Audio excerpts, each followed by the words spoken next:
Proses terbentuknya individu baru dinamakan proses reproduksi. Proses reproduksi ini sangat penting bagi kehidupan. Salah satu tujuannya adalah untuk memajukan usaha peternakan dalam hal inseminasi buatan. Proses reproduksi ini memiliki tujuan yaitu menjaga dan melestarikan spesies yang ada.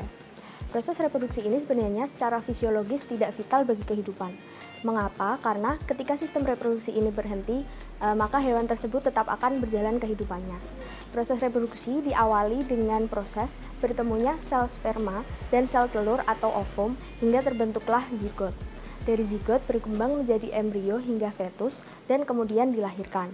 Secara umum proses reproduksi ini dibagi menjadi dua. Yang pertama itu ovulasi dan yang kedua adalah spermatogenesis. Ovulasi ini terjadi pada ternak betina, sedangkan spermatogenesis ini terjadi pada ternak jantan. Organ-organ reproduksi sangat penting diketahui oleh mahasiswa peternakan, karena nantinya kita harus mengetahui bagaimana struktur, tata letak, hingga fungsi agar kita dapat membedakan mana keadaan normal dan keadaan sakit, baik di ternak jantan maupun ternak betina.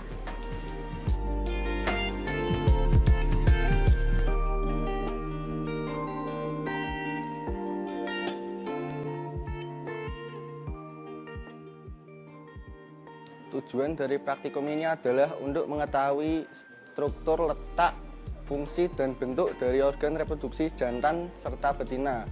Selain itu juga untuk mengetahui hormon yang bekerja pada organ reproduksi tersebut. Manfaat yang bisa didapat dari praktikum ini adalah kita dapat mengetahui dengan baik dan benar organ reproduksi jantan dan betina serta hormon yang bekerja pada organ reproduksi tersebut.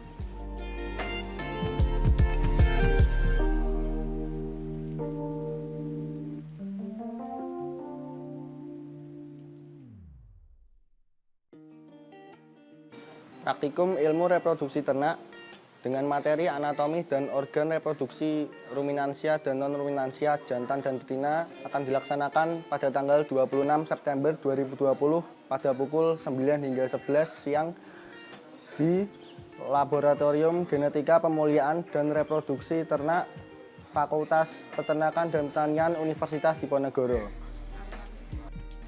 Praktikum ilmu reproduksi ternak dengan materi anatomi organ reproduksi akan dilakukan dengan bahan yaitu preparat awetan organ reproduksi ruminansia dan non-ruminansia jantan dan betina. Serta alat yang digunakan adalah handscone, jarum, serta label. Praktikum ilmu reproduksi ternak dengan materi anatomi dan organ reproduksi ternak akan dilakukan dengan metode yang pertama ialah mengamati organ reproduksi ternak tersebut. Kemudian kita akan mengurutkan serta mendiskusikan letak, struktur, fungsi dari organ reproduksi ternak tersebut. Serta kita akan mengetahui juga hormon yang bekerja pada organ reproduksi ternak tersebut.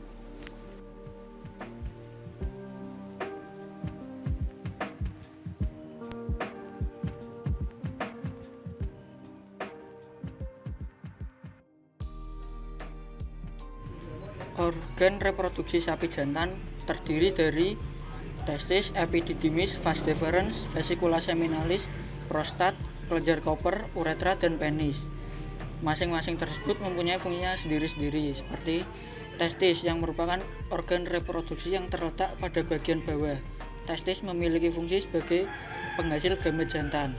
Pada testis terdapat sel interstisial yang mempunyai penyusun seperti sel Sertoli yang berfungsi sebagai pemberi nutrisi pada sperma, sel Leydig yang memiliki fungsi sebagai penghasil hormon testosteron, dan tubulus seminiferus sebagai tempat pembentukan sperma.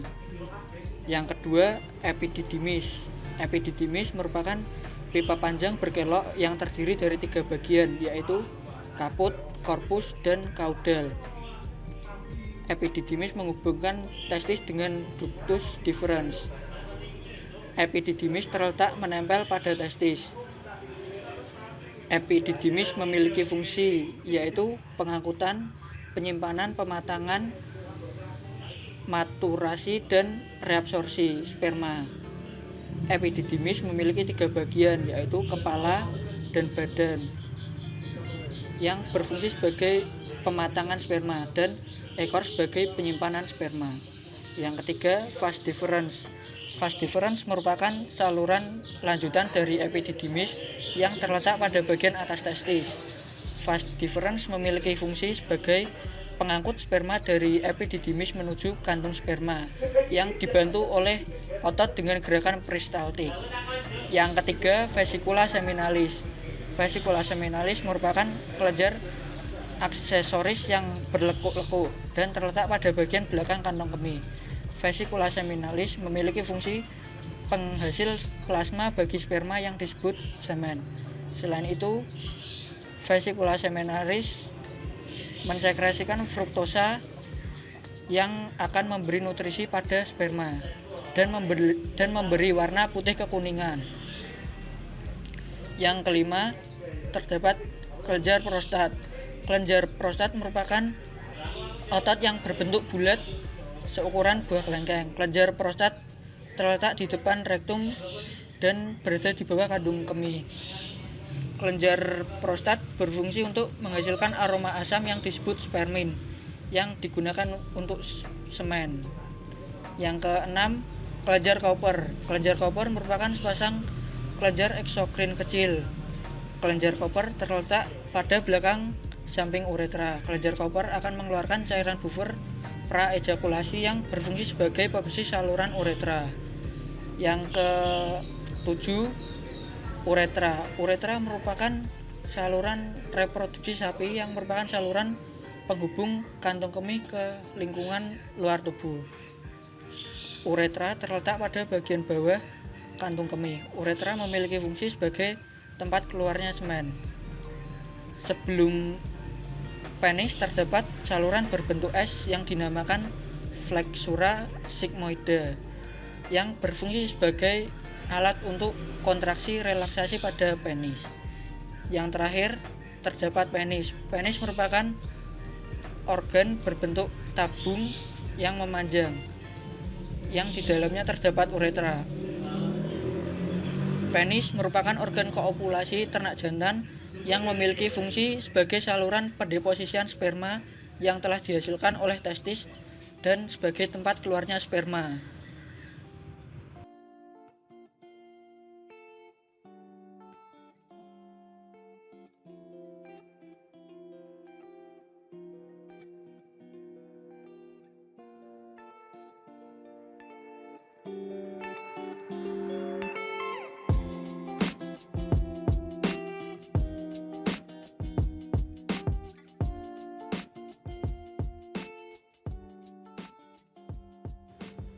Organ reproduksi ruminansia betina.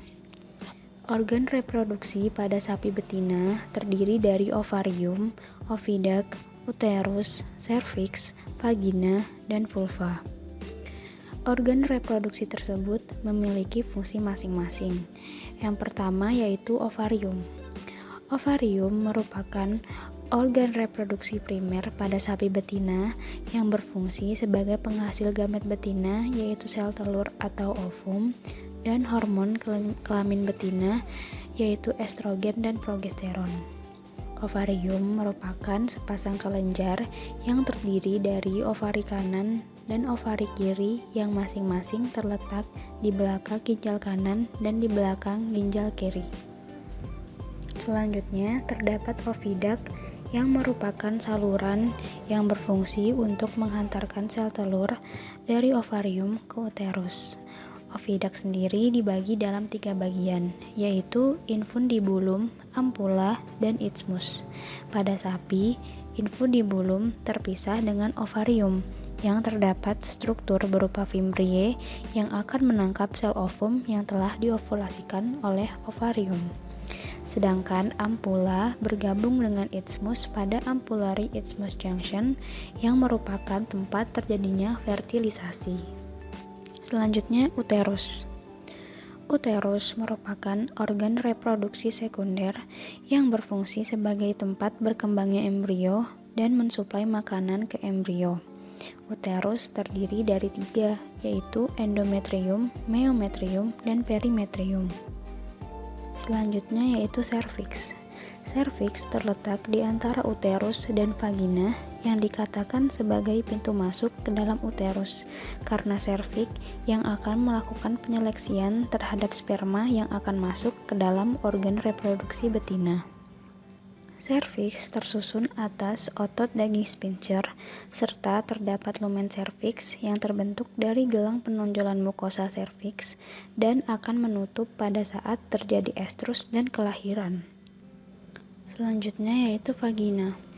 Vagina merupakan alat reproduksi betina yang terletak di antara uterus dan vulva.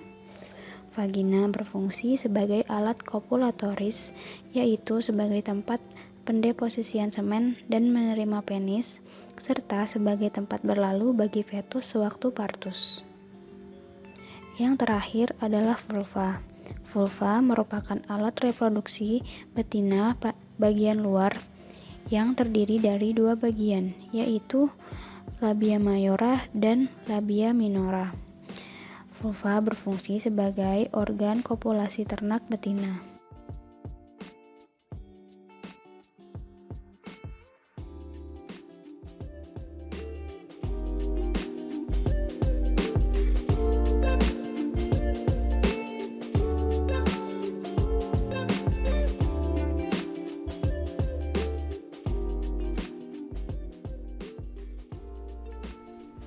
Organ reproduksi unggas jantan. Yang pertama ada testis. Testis merupakan kelenjar kelamin jantan yang akan menghasilkan sperma dan hormon testosteron. Testis pada unggas terletak di dalam tubuh. Testis terdiri dari dua bagian, yaitu tubulus seminiferi yang berfungsi sebagai tempat spermatogenesis dan jaringan interstitial. Jaringan interstitial terdiri dari sel Leydig yang berfungsi sebagai penghasil hormon testosteron dan sel Sertoli yang berfungsi memberi nutrisi untuk merawat spermatozoa. Selanjutnya ada epididymis. Epididymis merupakan organ yang menghubungkan fasa eferensia pada testis dengan ductus deferens. Epididymis memiliki 5 fungsi utama, yaitu penyimpanan, transportasi, maturasi, reabsorpsi, dan konsentrasi. Epididymis ini terdiri atas 3 bagian, yaitu caput, corpus, dan cauda. Selanjutnya ada organ vas deferens. Vas deferens merupakan saluran lanjutan yang membentang dari epididymis.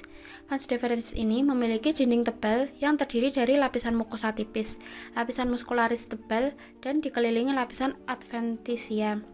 Lapisan epitelnya yaitu epitel berlapis dan lapisan ototnya terdiri dari otot polos yang tipis. Fungsi dari vas deferens ini yaitu untuk alat transportasi untuk menyalurkan sperma dari epididymis saat ejakulasi. Organ yang terakhir adalah organ kopulasi. Organ kopulasi pada unggas ini berupa papila yang mengalami rudimenter. Papila sendiri ini berfungsi sebagai alat untuk mengeluarkan sperma. Pada papila juga diproduksi cairan transparan yang akan bercampur dengan sperma pada saat terjadi kopulasi. Perbedaan alat kopulasi pada ruminansia penis dilengkapi preputium, sedangkan unggas hanya memiliki alat kopulasi sederhana yaitu papila sendiri.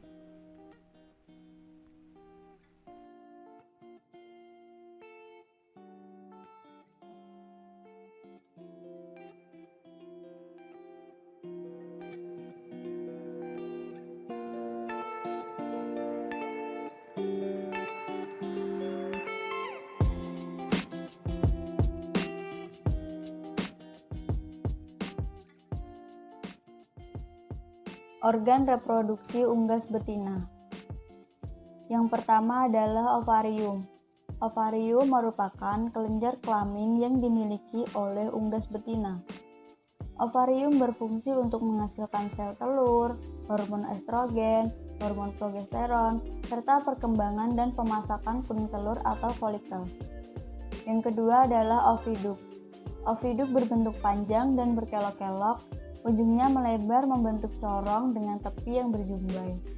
Oviduk berfungsi sebagai saluran ovarium dengan uterus dan menerima kuning telur atau folikel yang sudah masak dari ovarium.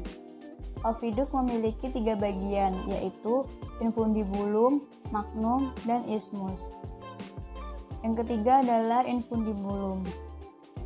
Infundibulum merupakan bagian paling depan dari oviduk dengan panjang sekitar 7 cm. Infundibulum berbentuk seperti corong atau fimbria yang dapat menerima telur yang sudah diovulasi. Yang keempat adalah magnum.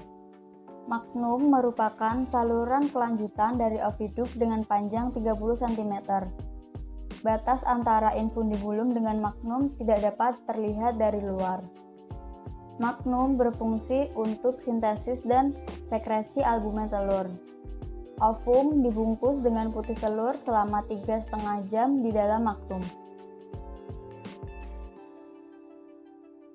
Yang kelima adalah isthmus.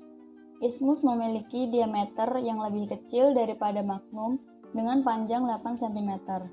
Antara isthmus dan magnum terdapat garis pemisah yang terlihat jelas. Ovum yang sudah terbungkus oleh putih telur tetap berada di isthmus selama 15 menit sampai 1,5 jam. Isthmus berfungsi dalam pembuatan selaput telur yang dapat melindungi ovum dari bakteri. Yang keenam adalah uterus. Uterus merupakan bagian oviduk yang melebar dan berdinding kuat dengan panjang 10-12 cm. Uterus berperan dalam dua hal, yaitu penyempurnaan telur dengan disekresikannya albumen cair, mineral, vitamin, dan air, serta pembentukan kerabang telur yang warnanya berasal dari sel porfirin yang termineralisasi dengan lama mineralisasi yaitu kurang lebih 21 jam. Yang ketujuh adalah vagina. Vagina merupakan bagian paling belakang dari oviduk. Vagina berfungsi dalam pembentukan kutikula. Telur hanya berdiam di vagina selama 3 menit sebelum dikeluarkan melalui kloaka atau biasa disebut dengan proses oviposition. Yang kedelapan adalah kloaka. Kloaka merupakan bagian akhir dari saluran reproduksi. Kloaka berfungsi untuk mengeluarkan telur yang dapat dibantu oleh hormon oksitosin.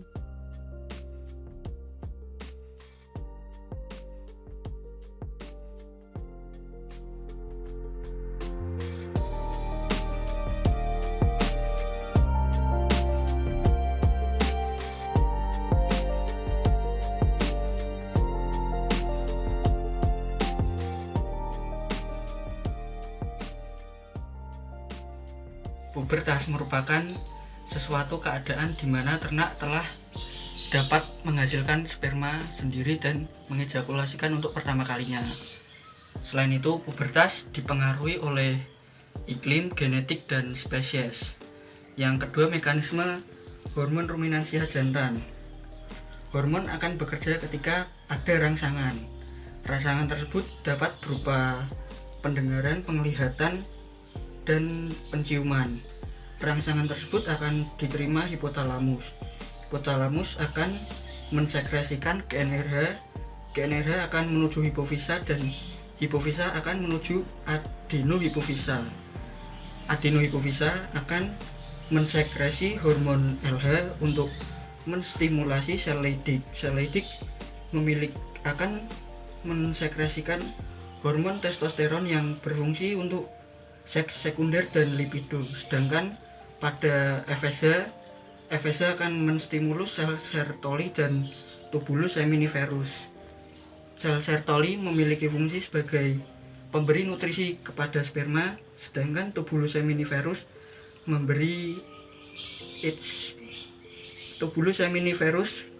memiliki fungsi sebagai spermatogenesis.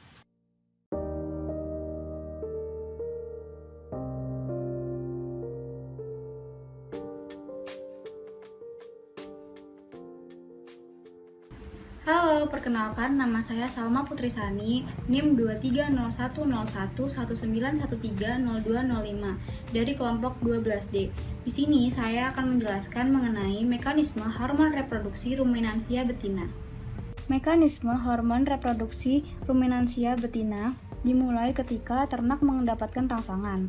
Rangsangan tersebut akan dilanjutkan menuju hipotalamus. Hipotalamus akan mensekresikan hormon GnRH, yaitu gonadotropin releasing hormone. Selanjutnya, sinyal tersebut akan dilanjutkan menuju hipofisa. Hipofisa terdiri dari dua, yaitu adenohipofisa dan neurohipofisa. Ketika ternak birahi, sinyal tersebut akan dilanjutkan menuju adenohipofisa. Adenohipofisa ini akan mensekresikan hormon FSH, LH, dan LTH. Ketika adenohipofisa mensekresikan hormon FSH ini berfungsi sebagai tempat pembentukan dan perkembangan folikel. Folikel terdiri dari 4, yaitu folikel primer, folikel sekunder, folikel tersier, dan folikel degraf. Pada folikel degraf terdapat sel TK interna. Sel TK interna ini yang nantinya akan memproduksi hormon estrogen sehingga ternak menjadi birahi.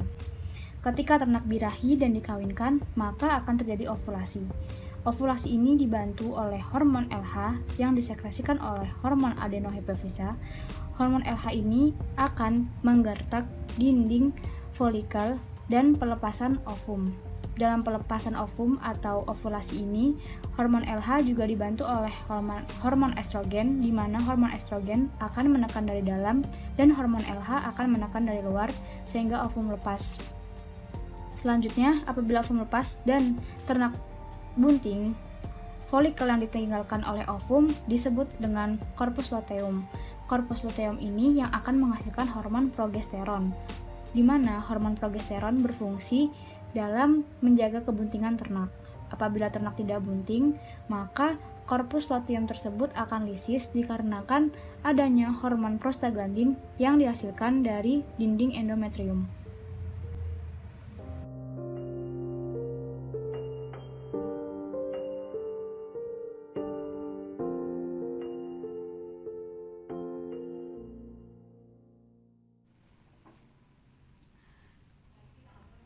Perkenalkan, nama saya Andrea Friska Sari Dewi.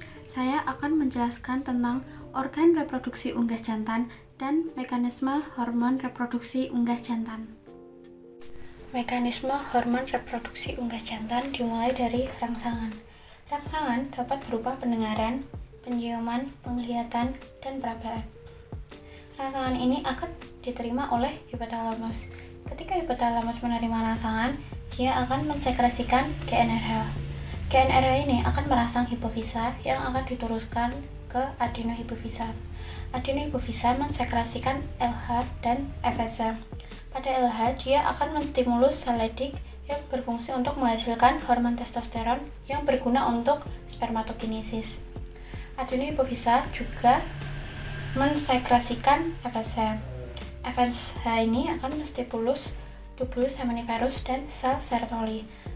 Tubulus seminiferus ini berfungsi sebagai tempat spermatogenesis. Sel Sertoli berguna untuk memberi nutrisi kepada sperma ketika spermatogenesis.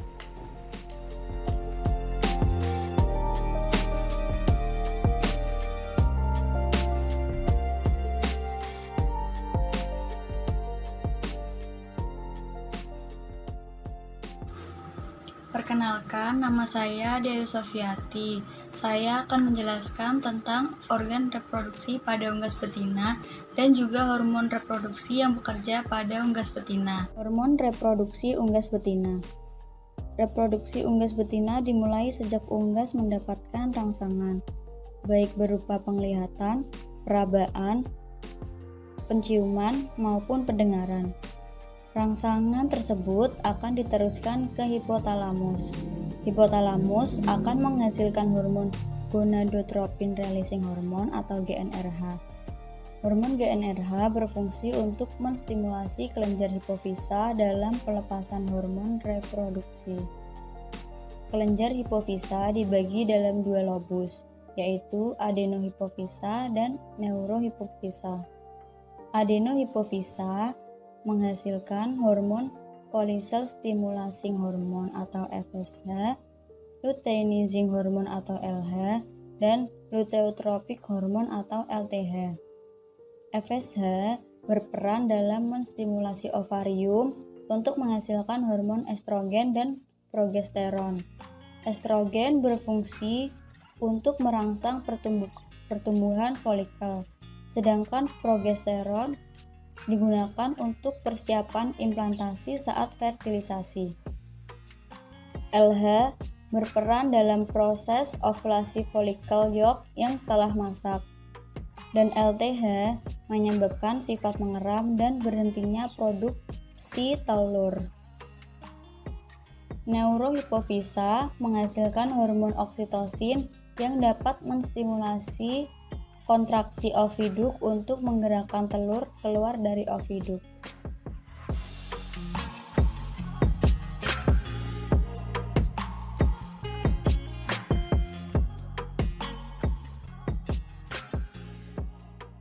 Berdasarkan materi yang telah dijelaskan, dapat disimpulkan bahwa organ reproduksi pada ruminansia jantan terdiri dari testis, epididymis, vas deferens, vesicula seminalis, kelenjar prostat, kelenjar Cooper, dan penis. Sedangkan organ reproduksi pada ruminansia betina terdiri dari ovarium, oviduk, uterus, cervix, vagina, dan vulva. Selain itu, organ pada reproduksi unggas jantan terdiri dari testis, epididymis, vas deferens, dan palipa.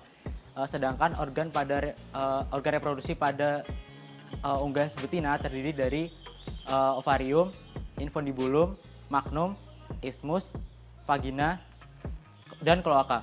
Setiap organ memiliki peran dan fungsinya masing-masing dalam organ reproduksi pada hewan.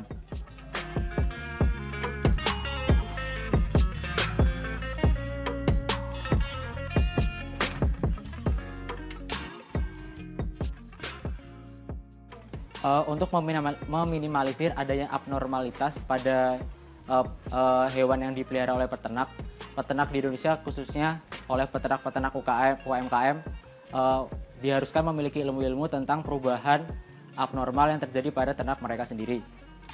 Hal ini diharapkan dapat meminimalisir atau memperbaiki proses reproduksi dan keturunan-keturunan pada ternak tersebut.